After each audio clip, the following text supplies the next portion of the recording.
Bismillahirrahmanirrahim. Assalamualaikum warahmatullahi wabarakatuh.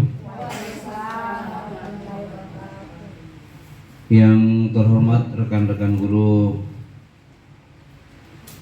puji syukur kehadirat Allah Subhanahu wa taala, kita panjatkan kehadirat Allah atas limpahan dan rahmatnya sehingga pada hari ini kita berkumpul di ruangan ini dalam rangka mempererat tali silaturahim antara kita semua. Walaupun dalam masa liburan ini kita tetap menjaga tali silaturahim dengan jalan kita datang bersama-sama di sekolah ini. Bapak-bapak dan ibu yang kami hormati, adapun maksud dan tujuan kita berkumpul di ruangan ini adalah untuk bagaimana mempartisipasikan diri, mendukung teman-teman kita yang ikut dalam program calon guru penggerak yang angkatan ke-7. Insya Allah sukses nanti.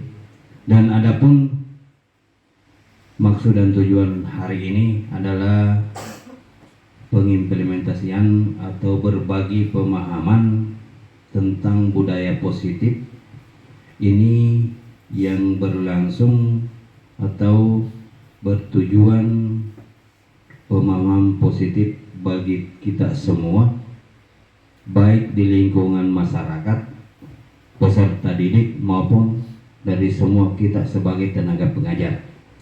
Oleh karena itu, untuk mempersingkat waktu barangkali kepada Ibu Hasmawati SPD kami persilakan untuk membawakan materinya. Kepada Ibu kami persilakan.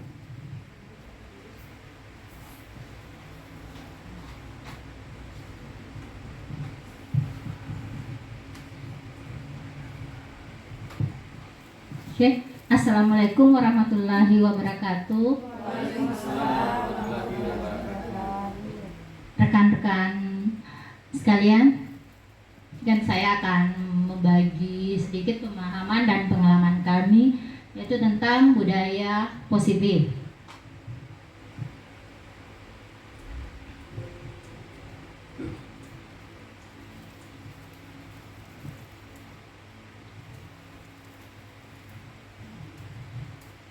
Pertama itu perubahan paradigma. Di sini namanya ada A dan B, Anda dan teman Anda. Kita bisa mempraktekkan yaitu dengan merobek secari kertas, terus tuliskan benda atau sesuatu yang sangat berharga untuk Anda.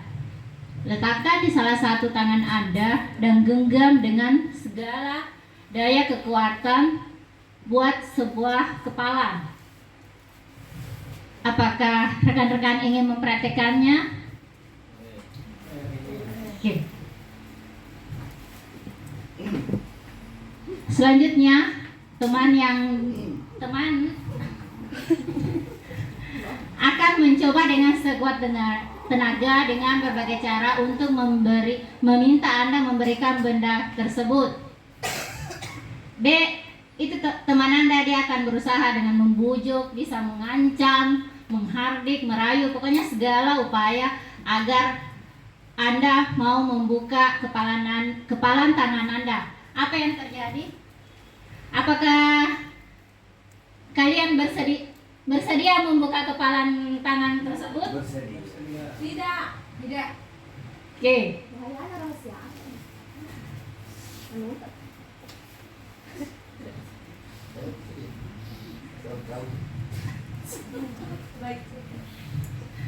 Yang bertanya, yang bilang tidak bersedia, saya pingin apa alasannya? Silahkan.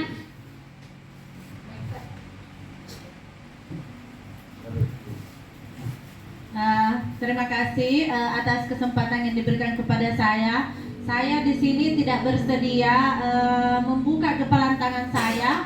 Apapun yang dilakukan teman saya, baik itu merayu ataupun membujuk, jika memang yang saya kepal itu adalah sesuatu yang sangat berharga untuk diri saya. Jadi sesuatu yang saya pegang tidak akan saya berikan ataupun perlihatkan kepada orang lain yang merupakan yang sangat berharga untuk diri saya. Terima kasih.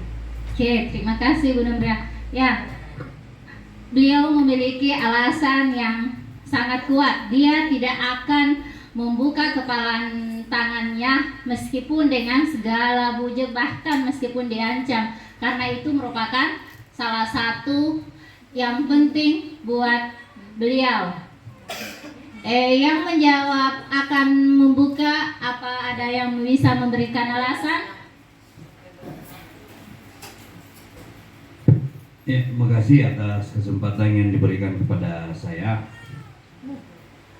Mengingat bahwa kepalan tangan itu kita belum tentu tahu apa yang di dalamnya, dan apabila ada hal di dalam genggaman itu dan berfungsi dan bertujuan, atau bagaimana kepada teman-teman yang bisa menerima, atau ada hal baru dari genggaman itu, otomatis kita akan membuka, walaupun itu untuk pemanfaatan bagi kita semua. Itu mungkin itu yang sempat saya sampaikan. Ya. Oke, terima kasih atas jawabannya Bapak. Oke, kita akan lihat di sini perubahan paradigma teori kontrol. Satu, ilusi guru mengontrol murid. Dua, ilusi bahwa kritik dan membuat orang merasa bersalah dapat menguatkan karakter. Tiga, ilusi bahwa semua penguatan positif, efektif, dan bermanfaat. Ilusi bahwa orang dewasa memiliki hak untuk memaksa.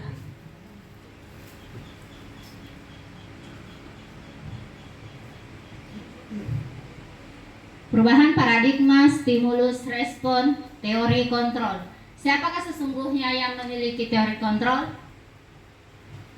Seperti kita lihat, pada saat respon kita mencoba mengubah orang agar berpandangan sama dengan kita. Teori kontrolnya yaitu kita berusaha memahami pandangan orang lain tentang dunia. Kedua, perilaku buruk dilihat sebagai suatu kesalahan. Teori kontrolnya semua perilaku memiliki tujuan. Orang lain bisa mengontrol saya. Sedangkan pada teori kontrol hanya Anda yang bisa mengontrol diri Anda. Itu seperti yang tadi teman kita sudah memberikan alasannya, bahwa dia bisa mempertahankan apa yang dia mau. Dia mengontrol dirinya sendiri meskipun dia diancam ataupun sebagainya. Yang keempat, saya bisa mengontrol orang lain. Teori kontrolnya Anda tidak bisa mengontrol orang lain. Pemaksaan ada pada saat bujukan gagal. Teori kontrolnya kolaborasi dan konsensus menciptakan pilihan-pilihan baru. Model berpikir menang atau kalah, model berpikir menang.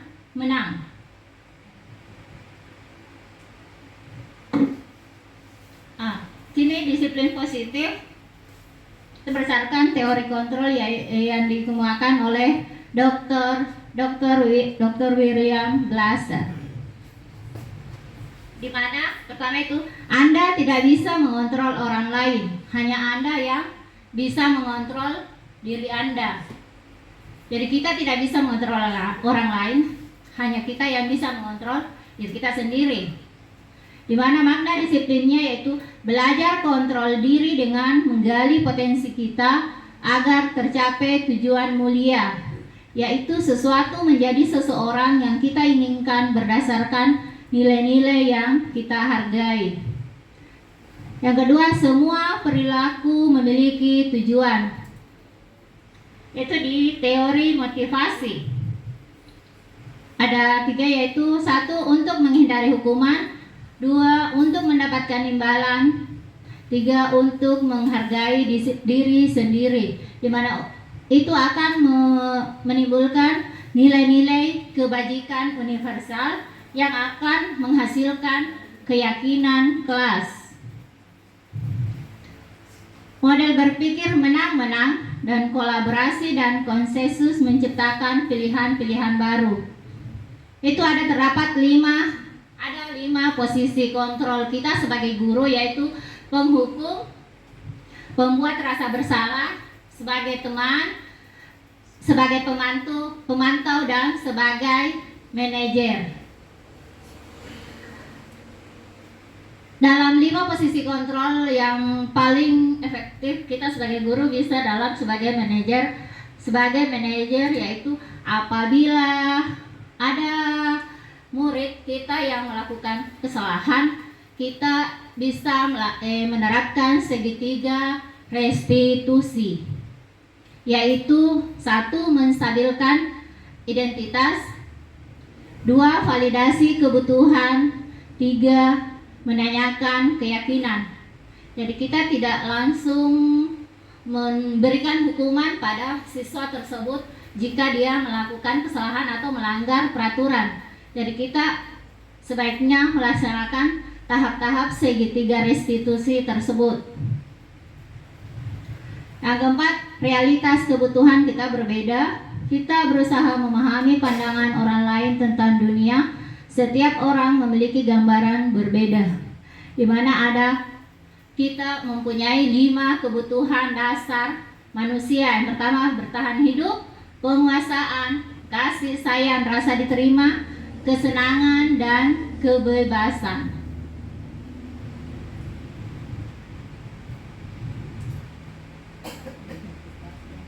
Nah, apakah makna disiplin? Disiplin berasal dari bahasa Latin yaitu disciplina yang artinya belajar. Makna asal dari kata ini berkonotasi dengan disiplin diri dari murid-murid Sokrates dan Plato. Disiplin membuat orang menggali potensinya menuju sebuah tujuan apa yang dia hargai. Namun dalam budaya kita, makna disiplin telah berubah menjadi sesuatu yang dilakukan seseorang pada orang lain untuk mendapatkan kepatuhan. Kecenderungan umum adalah menghubungkan kata disiplin dengan ketidaknyamanan, bukan dengan apa yang kita hargai atau pencapaian suatu tujuan mulia.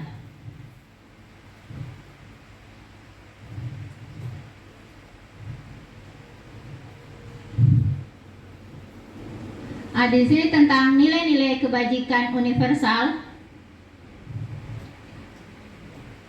Itu sangat berkaitan dengan profil pelajar Pancasila, yaitu di mana nilai-nilai kebajikan adalah sifat-sifat positif manusia yang merupakan tujuan mulia yang ingin dicapai setiap individu. Nilai-nilai tersebut bersifat universal dan lintas bahasa, suku bangsa, agama, maupun latar belakang. Setiap perilaku memiliki satu tujuan. Itu berdasarkan Dr. William Glasser pada teori kontrol. Dengan mengaitkan nilai-nilai kebajikan yang diyakini seseorang, maka motivasi instinktif akan terbangun sehingga menggerakkan motivasi dari dalam untuk dapat mencapai tujuan yang mulia yang diinginkan. Itu menurut Dian Gosen. Nilai-nilai kebajikan yang ingin dicapai oleh setiap anak Indonesia yaitu kita dengan profil pelajar Pancasila. Saya rasa ini sudah merupakan hal umum bagi kita yang menerapkan kurikulum Merdeka, karena setiap hari kita tidak lepas dari profil pelajar Pancasila, yaitu beriman, bertakwa kepada Tuhan Yang Maha Esa, mandiri, bernalar kritis, berkebinekaan global, bergotong royong, dan kreatif.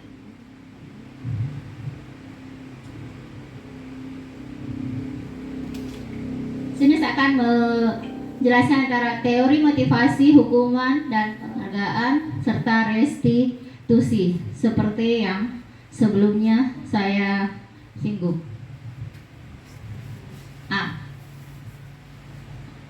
teori motivasi perilaku manusia, di mana motivasi itu ada yang dari motivasi dari luar eksternal dan motivasi internal. Eksternal yaitu untuk menghindari ketidaknyamanan atau hukuman. Umpamanya apa yang akan terjadi apabila saya tidak melakukannya? Berarti dia dari luar. Bisa juga untuk mendapatkan imbalan dari orang lain. Berarti dia melakukan itu hanya untuk mendapatkan imbalan. Yang ketiga itu yang dari internal, dia untuk menghargai dirinya sendiri. Jadi dia melakukannya untuk dirinya sendiri, apa yang dia bisa melakukan. Merdeka menurut Ki Hajar Dewantara yaitu tidak hanya terlepas dari perintah, akan tetapi juga cakap buat memerintah diri sendiri. Apa itu restitusi? Restitusi adalah proses menciptakan kondisi bagi murid untuk memperbaiki kesalahan mereka sehingga mereka bisa kembali pada kelompok mereka dengan karakter yang lebih kuat. Restitusi juga merupakan proses kolaboratif yang mengajarkan murid untuk mencari solusi untuk masalah mereka dan membantu murid berpikir tentang orang seperti apa yang mereka ingin dan bagaimana mereka harus memperlakukan orang lain. Itu menurut Gosset. 9 ciri-ciri restitusi. 1. Bukan untuk menebus kesalahan, namun untuk belajar dari kesalahan. 2. Memperbaiki hubungan. 3. Tawaran atau bukan paksaan. 4. Restitusi menuntun untuk melihat ke dalam diri. 5. Mencari kebutuhan dasar yang mendasari tindakan. Restitusi diri adalah cara yang paling baik. 7. Restitusi fokus pada karakter, bukan tindakan. 8. Restitusi fokus pada solusi. 9. Restitusi mengembalikan murid yang berbuat salah pada kelompoknya.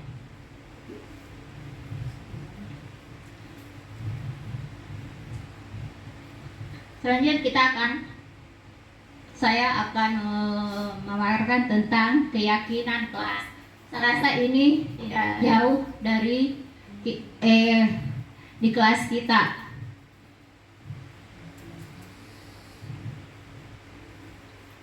Mengapa tidak peraturan saja? Mengapa harus keyakinan kelas? Mengapa kita memiliki peraturan harus menggunakan helm bila mengendarai kendaraan roda 2? Mengapa kita memiliki peraturan 3M, menggunakan masker, mencuci tangan, dan menjaga jarak 1,5 meter? Mengapa kita memiliki peraturan harus datang tepat waktu pada saat mengikuti pelatihan? Pertanyaan ini, seumpamanya kita menggunakan helm hanya untuk menghindari tilang, menghindari teguran dari polisi. Itu adalah kita hanya menaati peraturan. Seperti juga dengan yang 3M. Akan tetapi pada saat kita menggunakan helm itu berasal dari diri kita sendiri, yaitu saya menggunakan helm demi menjaga keselamatan saya. Itu sudah termasuk dalam, itu sudah merupakan sebuah keyakinan dari diri kita sendiri, karena memang keyakinan berasal dari intrinsik kita. Sama aja dengan yang kedua. Seandainya kalau kita berpikir, saya menggunakan 3M, masker, itu semuanya demi kesehatan diri saya sendiri. Itu sudah, berarti Anda sudah memiliki keyakinan dalam diri. Bukan hanya menggunakan hal tersebut hanya untuk menaati peraturan. Untuk mendukung motivasi intrinsik, kembali ke nilai-nilai keyakinan yang lebih menggerakkan seseorang, dibanding mengikuti serangkaian peraturan-peraturan.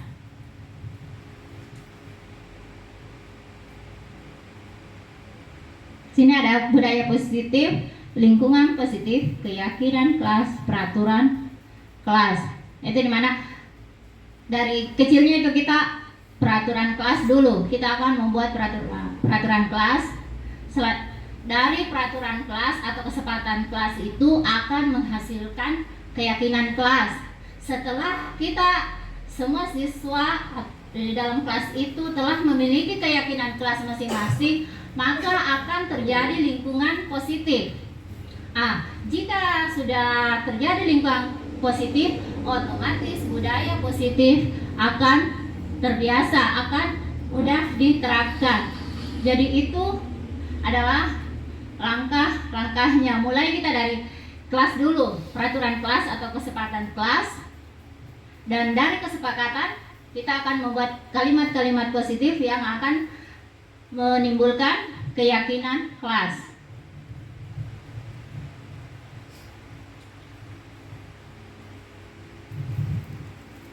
Oke. Di sini ada beberapa yang mana merupakan keyakinan kelas. Sini ada kesepakatan kelas. Kami guru dan murid yang saling menyayangi. Kami murid yang semangat belajar. Kami murid yang peduli dengan teman-teman. Ini yang kesepakatan kelasnya. Datang tepat waktu, mengucapkan salam, menjaga kebersihan sekolah, berdoa sebelum dan sesudah kegiatan, aktif dan dalam pembelajaran, tertib. Itu merupakan kesepakatan kelas. Kalau yang keyakinan itu bisa saling menyayangi dan peduli dengan teman-teman. Jadi itu adalah perbedaan antara kesepakatan dan keyakinan.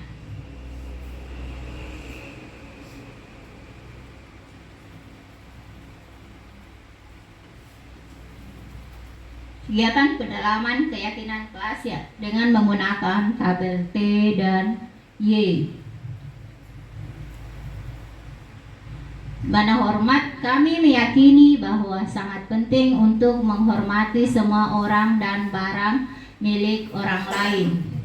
Bekerja, kami meyakini bahwa sangat penting untuk mengerjakan segala pekerjaan atau mengikuti kegiatan yang telah ditugaskan. Diterima dan dimiliki, kami meyakini bahwa sangat penting untuk merasa diterima pada suatu kelompok dan saling peduli satu dengan yang lain.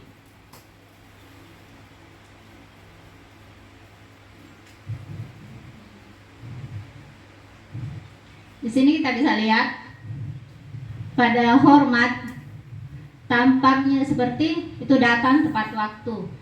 Tidak tampak seperti sering hadir terlambat, menyapa teman dan guru setiap hari, tak acuh kepada teman dan guru, mengembalikan barang teman yang telah dipinjam dan mengucapkan terima kasih. Yang tidak tampak yaitu tidak mengembalikan barang yang telah dipinjam dan meletakkan sembarang. Bekerja, tekun bekerja dan menyimak guru. Tidak mendengarkan guru dan acuh tak acuh, menyerahkan tugas tepat waktu, tugas tidak diberikan.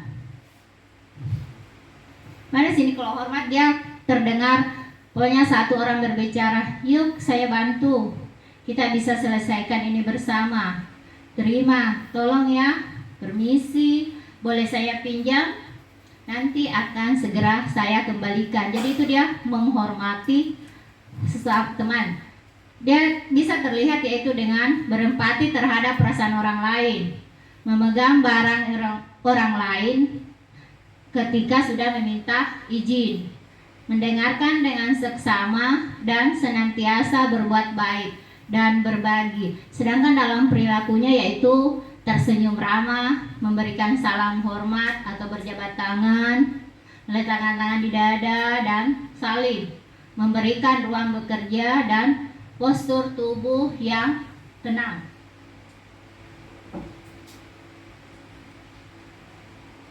Ini peraturan, selalu kembalikan buku ke tempatnya. Keyakinan kelasnya, tanggung jawab. Dilarang mengganggu orang lain. Keyakinannya, menghormati orang lain. Hadir di sekolah 15 menit sebelum pembelajaran dimulai. Keyakinannya, menghormati orang lain atau berkomitmen. Dilarang melakukan kekerasan. Keselamatan, menghormati orang lain. Itu adalah keyakinannya. Dilarang menggunakan narkoba. Keyakinannya, kesehatan, bergantian atau menunggu giliran, menghormati orang lain atau bersabar, gunakan masker. Keyakinannya, kesehatan atau keselamatan. Jangan berlari di kelas atau koridor. Itu peraturan. Keyakinannya, keselamatan dan keamanan.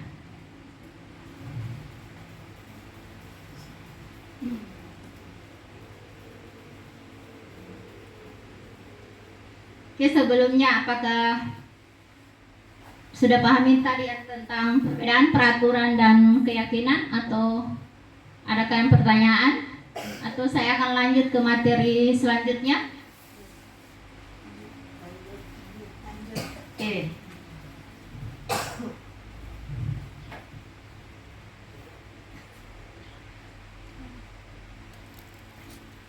Tidak dihukum oleh penghargaan, yaitu penghargaan menurunkan kualitas, penghargaan mematikan kreativitas, penghargaan mengurangi motivasi intrinsik.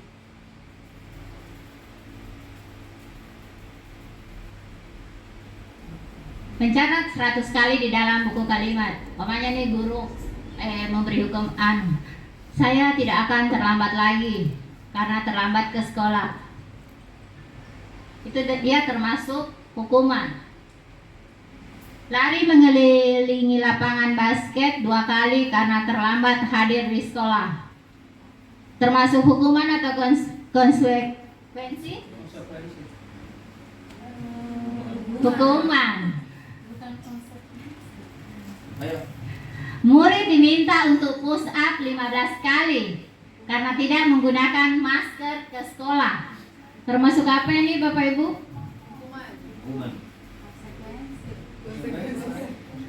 Oke, kita lihat hasil hukuman.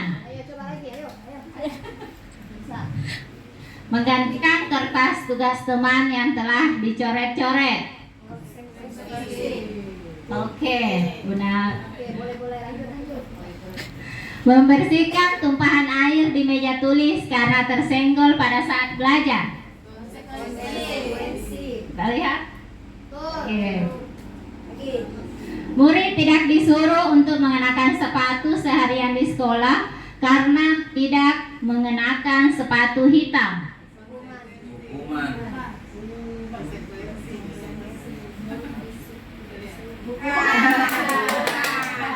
Tidak mengenakan sepatu hitam. Iya. Itu alasannya tak? Lari mengelilingi lapangan basket 2 kali karena terlambat 10 menit untuk pelajaran PJOK. Guru PJOK masuk hukuman atau konsekuensi?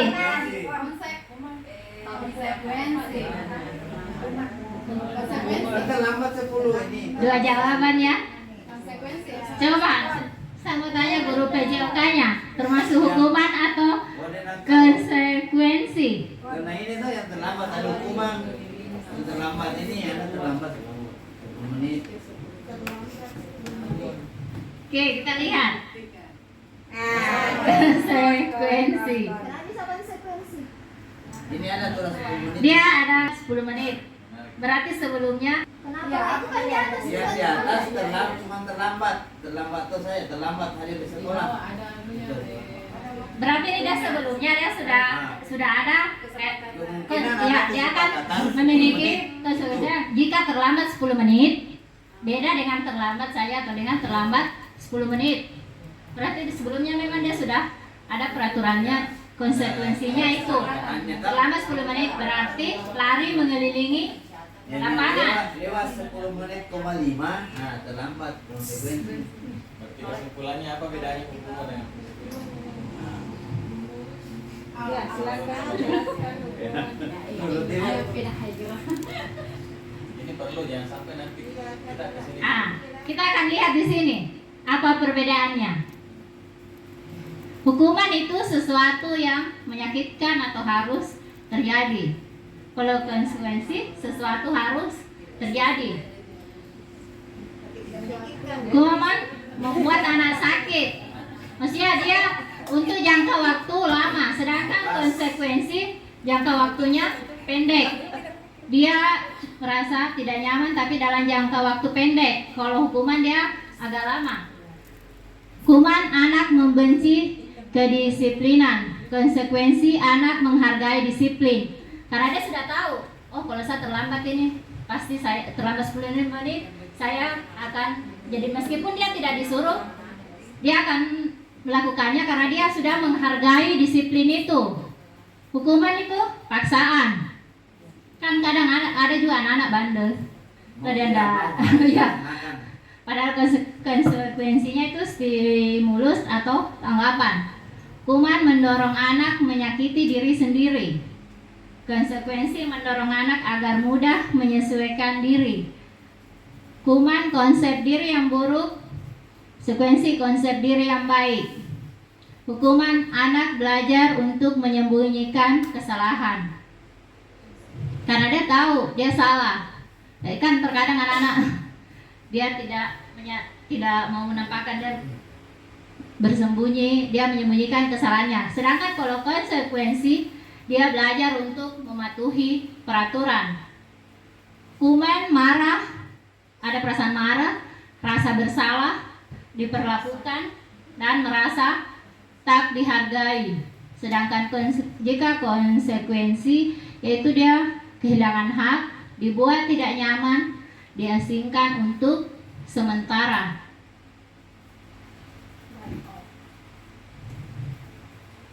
Itu dia. Kembali.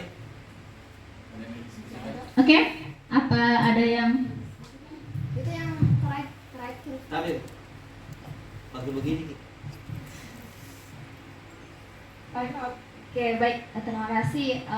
Saya merasa ini yang terakhir bisa dijelaskan sedikit, maksudnya ke yang konsekuensi kan kehilangan hak, dibuat tidak nyaman, diasingkan untuk sementara atau ada time out-nya. Maksudnya diasingkan untuk sementara dalam implementasinya itu seperti apa? Contohnya misalnya.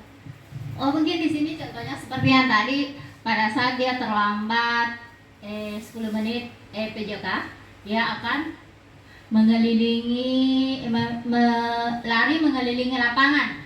Otomatis pada saat temannya lagi melakukan olahraga, haknya dia sudah tidak penuh, jadi dia kehilangan hak.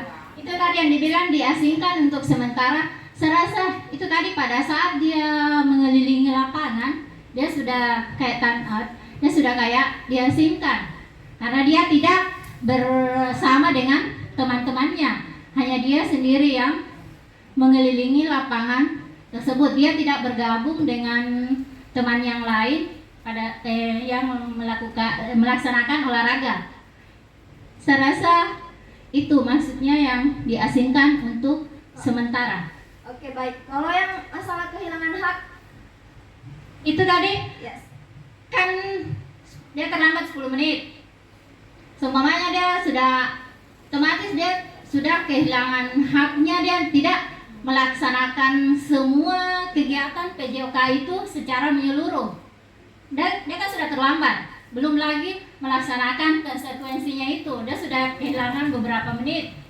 Jadi dia kehilangan haknya, dia sudah tidak melaksanakan PJOK itu secara secara full. Oke, baik. Apa? Kalau seperti itu, menurut saya ada beberapa anak yang ketika mereka dihukum seperti itu, memang merasa tidak nyaman. Tapi mungkin ada beberapa anak yang merasa malu. Kan katanya dibuat tidak nyaman. Iya. Ya oke, tapi memang mungkin mereka tidak nyaman. Tapi dia juga seperti masuk di hukuman karena ada rasa dipermalukan ketika mereka belajar sendiri, terpisah dari teman-temannya. Seperti itu, mungkin itu yang di kepala saya. Seperti ada sedikit hukumannya, tapi memang lebih banyak pada konsekuensinya. Mungkin ada beberapa anak yang seperti itu karena setiap anak kan punya karakteristiknya masing-masing. Iya. Iya, menurut saya mungkin ada beberapa anak yang merasa malu kalau seperti itu. Ya, saya rasa ya memang tidak dipungkiri, pasti ada beberapa anak yang merasakan hal tersebut. Tapi di sini kan dalam konsekuensi itu kan mereka sudah tahu pada saat dia terlambat, dia akan melaksanakan konsekuensi tersebut. Sudah ada dari awalnya, jadi tidak perlu langsung bilang dihukum. Itulah tadi perbedaannya hukuman dengan konsekuensi. Oke, di sini lagi yaitu tentang hukuman, konsekuensi, dan restitusi. Di hukuman, identitas gagalnya itu sesuatu yang menyakitkan harus terjadi. Kalau mestinya gagalnya. Kalau konsekuensi, kalau identitas suksesnya sesuatu harus terjadi. Restitusi merupakan pilihan. Itu yang suksesnya. Identitas gagal hukumannya lain, tidak nyaman untuk murid atau anak untuk jangka panjang. Kalau konsekuensi tidak nyaman untuk murid, anak untuk jangka waktu pendek. Restitusi menguatkan untuk murid atau anak dalam jangka waktu panjang. Hukuman korban mendapat keadilan. Korban bisa diabaikan. Restitusi korban mendapatkan ganti. Hukuman murid atau anak akan tersakiti. Itu ya identitas gagalnya. Konsekuensi korban bisa diabaikan. Korban mendapatkan ganti. Jadi di sini yang hukuman itu masuk di identitas gagal, sedangkan yang identitas suksesnya dalam disiplin yaitu konsekuensi dan restitusi. Perilaku murid atau anak akan tersakiti, murid atau anak dibuat tidak nyaman. Murid atau anak mendapatkan penguatan. Perilaku pasif atau agresif meningkat. Konsekuensinya penguatan hanya bertahan dalam jangka waktu pendek. Sedangkan restitusi masalah terpecahkan. Identitas gagal selanjutnya, sistem tidak akan berjalan bila murid tidak takut. Memerlukan monitoring dan supervisi terus-menerus dari guru. Restitusinya murid belajar bertanggung jawab untuk perilakunya.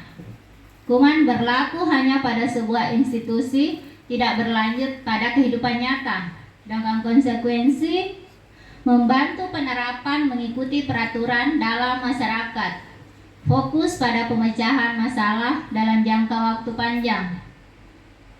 Hukuman peraturan adalah kamu harus. Sedangkan konsekuensi apa peraturannya? Mampukah kamu melakukannya?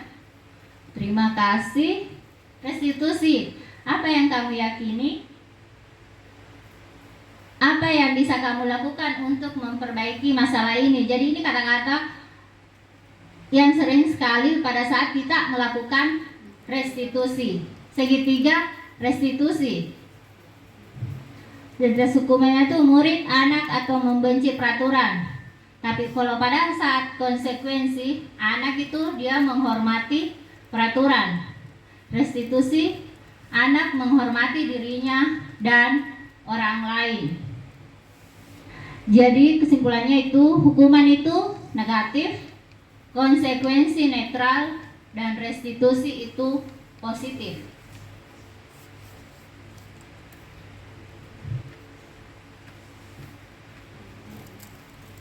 Kembali dulu ke pembelajaran 4, pembelajaran 3 tadi, masalah hukuman dan konsekuensi. Kita mengarah ke kehidupan kita sehari-hari di sekolah yang sering terjadi, terutama pada saat kita mengadakan budaya positif disiplin. Ini di hari Senin disiplin. Terkadang kita memberikan hukuman atau konsekuensi apabila ada yang terlambat, maka itu di luar dari pagar. Itu satu. Kedua, bila mana ada siswa yang tidak lengkap, itu dipisahkan dari teman-temannya. Itu yang kedua. Kemudian beberapa anak-anak kita yang pernah kita berikan pernyataan, walaupun itu cuma lembaran kertas yang diberikan, bahwa ada perjanjian di situ yang ditulis beberapa kali, apakah hal-hal yang kita laksanakan ini masuk dalam hukuman atau konsekuensi. Ya. Mungkin perlu kita karena bawa ke kehidupan kita, karena ini tadi adalah dasar kita dalam mengimplementasikan nanti ke lingkungan sekolah. Ya, itu yang perlu barangkali diambil. Yang anak-anak terlambat berdiri di depan pagar. Saya rasa kalau apakah itu tadi sudah ada tertulis atau tidak? Sudah ada peraturan tertulisnya atau? Kalau peraturan tertulis itu dalam tata tertib sekolah mungkin belum ada, tetapi keputusan kita bersama, walaupun secara lisan itu kita sepakati, maka itu yang terlaksana, apakah masuk dalam hukuman atau konsekuensi.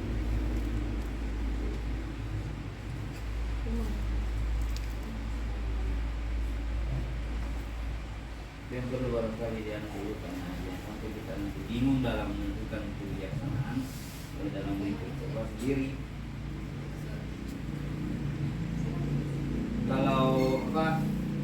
Kalau menurut saya intinya barangkali ke masalah konsekuensi, walaupun itu peraturan atau tata tertib yang kita laksanakan disepakati secara lisan.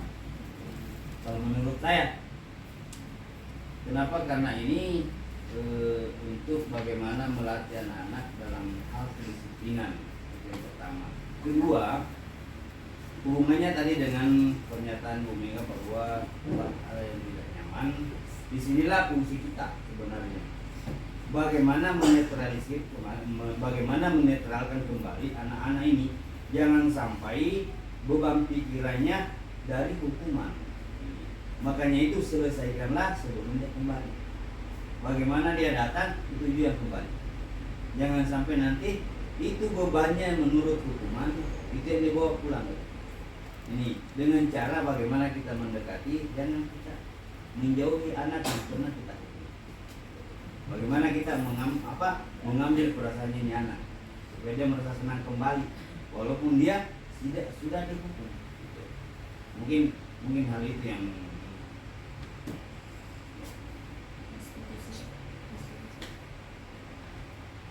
ya, kalau saya rasa yang macam seperti tersebut yang anak-anak, saya rasa dia bisa masuk di konsekuensi karena dia seperti memang dia merasa tidak nyaman, tapi dia tidak akan, maksudnya tidak jangka panjang, dia cuma jangka pendek. Pada saat dia akan masuk itu dia sudah kayak lupa begitu.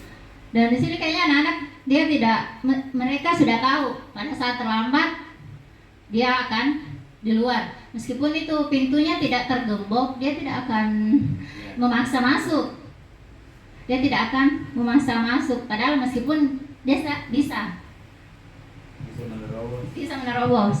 Saya rasa dia sudah punya kesadaran dari dalam. Dan memang pada saat itu itulah sebaiknya kita menerapkan restitusi STG 3 restitusi tersebut. Jadi kita menanyakan dulu pada saat supaya dia tidak membawa ke rumah, teman. Jadi pada saat itu kita sebaiknya menanyakan dulu apa alasannya, terus apa alasannya sehingga siswa melakukan tersebut, dan sebaiknya kita juga memberikan solusi. Kita bisa mencari solusi bersama siswa tersebut agar kejadian tersebut tidak terulang lagi.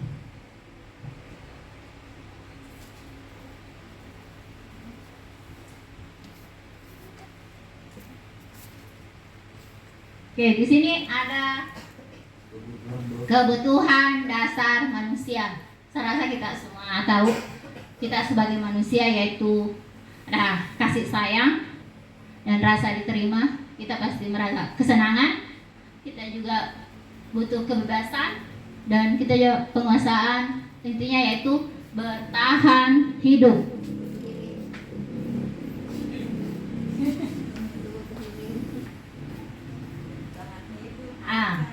Ini adalah kita yang paling penting kita laksanakan kita sebagai guru, yaitu kita harus memahami ada 5 posisi kontrol. 5 posisi kontrol guru yaitu ada sebagai penghukum, pembuat orang merasa bersalah, teman, pemantau, manajer. Terus terang, sebelum saya melaksanakan pendidikan guru kontrak ini, saya sering di posisi penghukum.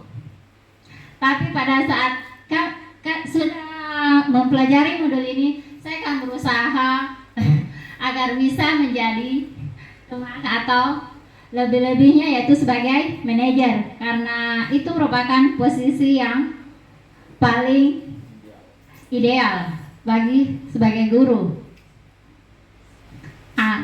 Di sini sebagai penghukum yang kita lakukan yaitu bisa menghardik, menunjuk, menyakiti, menyindir. Itu kalau dalam perbuatan. Tapi saya rasa pasti kita tidak berbuat begitu. Tapi dalam perkataan, kalau dalam perkataan kita kadang, kalau kamu tidak melakukannya, awas ya, rasakan. Itu juga kalau kamu tidak kerja PR, awas ya.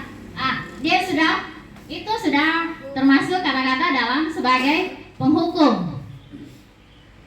Jadi hasilnya itu anak-anak akan memberontak, menyalahkan orang lain, kadang juga dia berbohong. Kenapa dia berbohong? Ya untuk menghindari hukuman.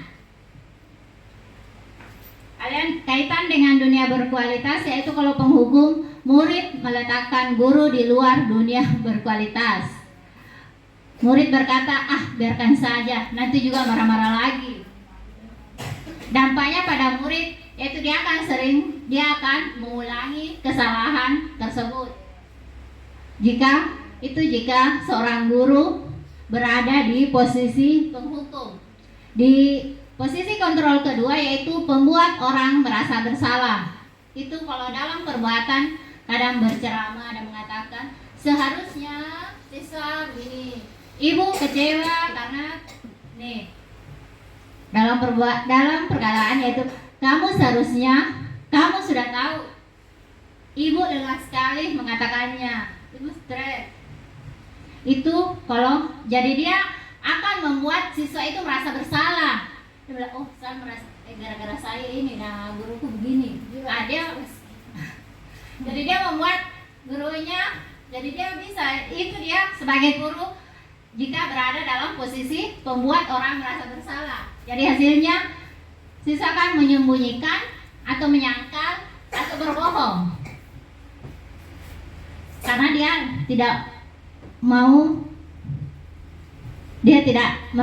akan merasa bersalah pada gurunya. Kaitannya dengan dunia berkualitas, murid meletakkan guru di dalam dunia berkualitas.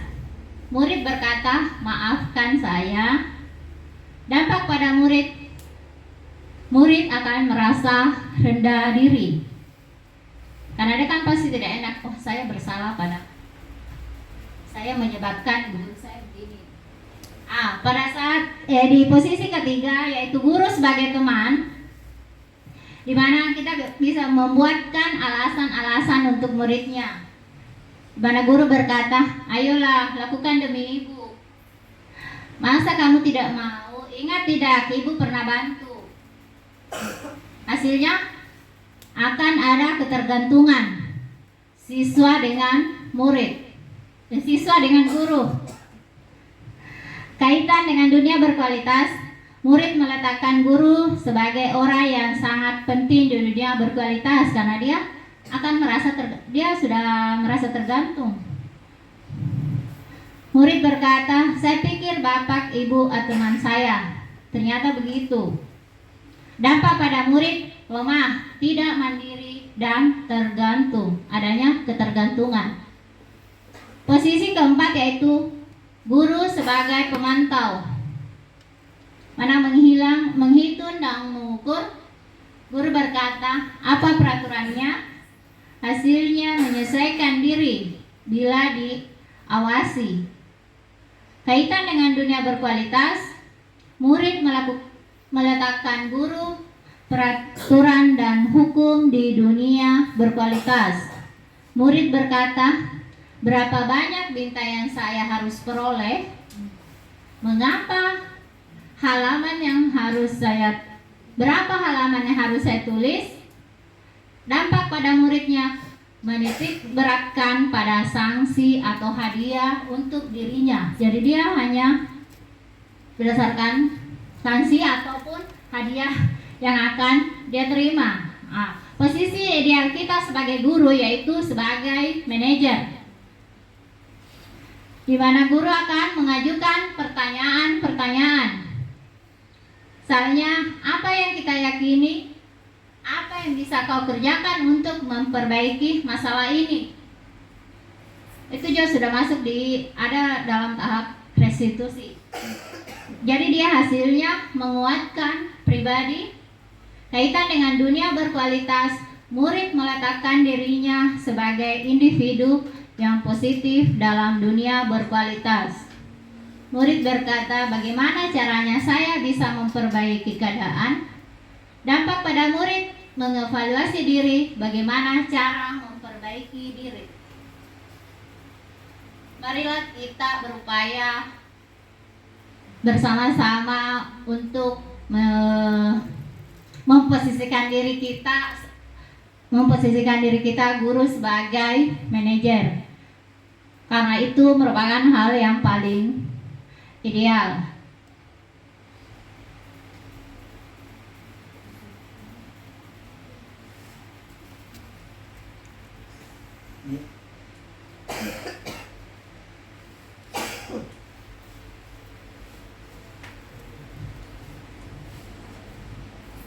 Saya kecewa sekali dengan kamu, berarti itu dia membuat orang merasa bersalah.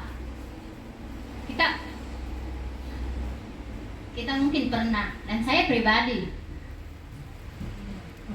terkadang mengatakan hal tersebut dengan siswa. Kamu tidak pernah benar melakukannya. Siapa yang mengatakannya? Itu adalah guru yang dimana dia sebagai penghukum. Ayolah, lakukan demi ibu bapak. Siapa ini? Bapak ibu? Teman? Oke. Apakah kamu mau mendapatkan stiker bintang hari ini? Posisi apa?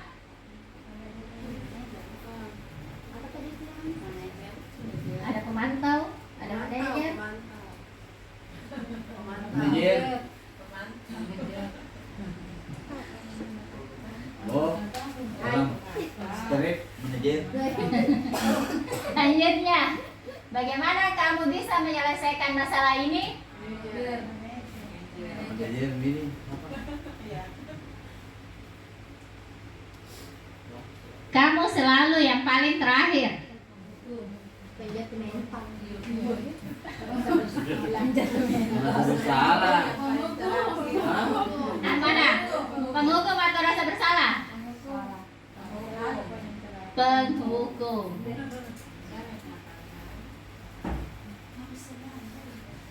Kamu selalu yang paling terakhir. Kamu selalu nilainya paling rendah. Kau lagi. Kau sedek pada. Kau lagi, Bang.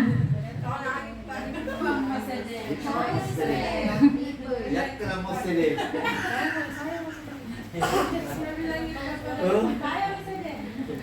Oke, saya harap setelah adanya penyebaran pemahaman ini kita sama-sama bisa berubah ke yang lebih baik lagi. Karena saya juga awalnya memang sebelumnya itu rata-rata sering di penghukum. Jadi itulah kita bagusnya guru, kita guru. Ternyata kita juga bisa jadi manajer, tidak perlu di perusahaan. Kita bisa jadi manajer di dalam kelas kita sendiri. Itulah mungkin dikatakan itu merupakan posisi yang paling ideal. Karena kan tidak ada lagi di atasnya manajer. Manajer dia bisa melakukan semuanya. Bus. Bergerak. Peraturan pemantau konsekuensi hadiah. Nilai-nilai manajer memperbaikinya. Kalau kamu tidak, saya akan itu diberikan hukuman. Apa yang kamu yakini? Bagaimana memperbaiki masalah ini? Itu memperbaikinya, kita berdua mendapatkan apa yang kita butuhkan.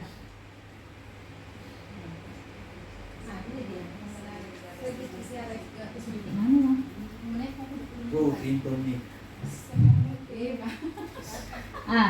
Sini ada segitiga restitusi. Jadi pada saat anak-anak siswa kita melakukan kesalahan atau melanggar peraturan, semuanya datang terlambat, tidak kerja PR, sebaiknya kita melaksanakan langkah segitiga restitusi sebelumnya. Jangan langsung menghukum. Segitiga restitusi ada 3 tahap, yaitu menstabilkan identitas, validasi kebutuhan, dan menanyakan keyakinan. Di menstabilkan identitas yaitu setiap orang seumpamanya dia terlambat, jadi jangan langsung marahi. Kenapa terlambat? Apa yang kamu lakukan? Tanya dulu supaya anak-anak dia tidak takut. Ya, setiap orang pasti melakukan kesalahan.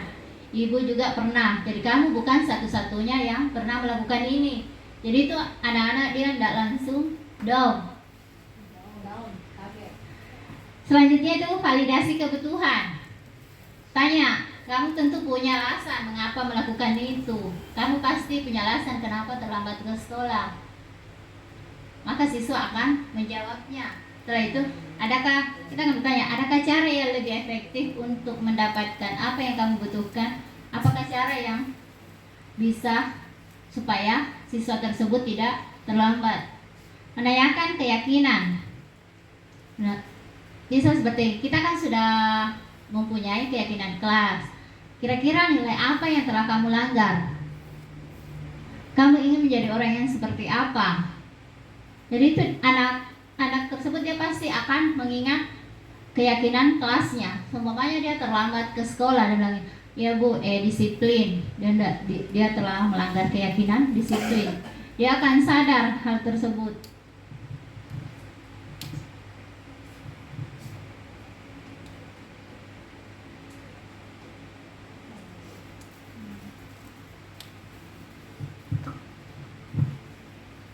Dalam menstabilkan identitas, itu membuat anak yang merasa gagal karena berbuat salah menjadi positif terhadap dirinya. Di sini adalah beberapa perkataan guru, yaitu berbuat salah itu hal yang manusiawi. Tidak ada manusia yang sempurna. Bapak kata ibu juga buat salah. Kita pasti bisa menyelesaikan permasalahan ini. Bapak Ibu tidak tertarik untuk mencari tahu siapa yang benar, siapa yang salah. Bapak Ibu lebih tertarik untuk menyelesaikan masalah. Kalau kamu menyalahkan dirimu sendiri terus-menerus, apakah kamu bersikap baik pada dirimu sendiri? Itu beberapa kata-kata pada tahap menstabilkan identitas. Di validasi kebutuhan, yaitu kita akan membantu siswa mengenali basic need, kebutuhan yang ingin dipenuhinya ketika melakukan kesalahan itu. Karena pada dasarnya setiap tindakan manusia adalah memenuhi basic need, apakah itu power, freedom, love, endowment, fun, atau survival.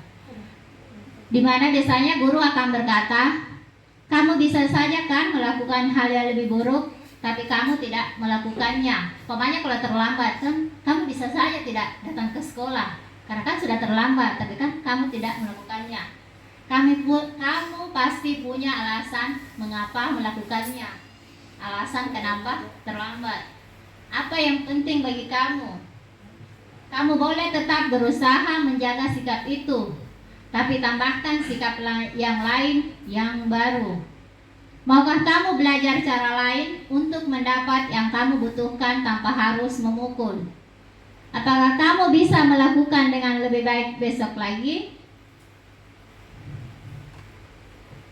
Di tahap akhir dalam segitiga restitusi yaitu menanyakan keyakinan, di mana anak melihat kesalahannya dihubungkan dengan norma sosial dan nilai-nilai yang mendasari manusia berinteraksi dengan orang lain, yaitu di mana perkataan guru biasanya itu apa nilai yang kita percaya di kelas atau di sekolah kita, nilai-nilai universal apa yang kita sepakati, kelas yang ideal itu seperti apa sih? Kamu ingin jadi anak seperti apa? Apa yang kamu rasakan ketika kamu melakukan itu? Kamu menjadi orang yang seperti apa?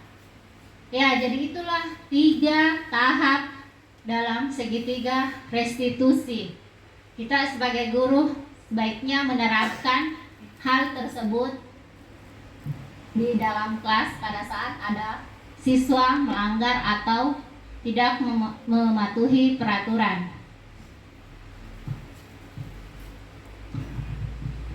Oke, saya rasa sudah cukup pemaparan saya tentang budaya positif ini.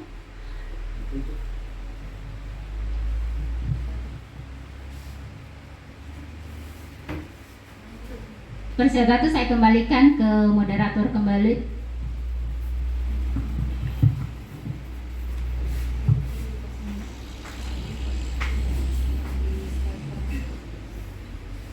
Demikianlah pemaparan materi pemahaman budaya positif yang dibawakan oleh Ibu Hasmawati SP.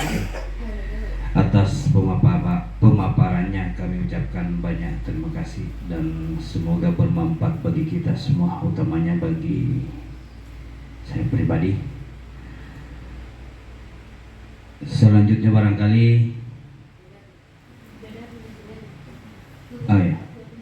jadi demikianlah apa yang disampaikan oleh teman kita selaku peserta calon guru penggerak,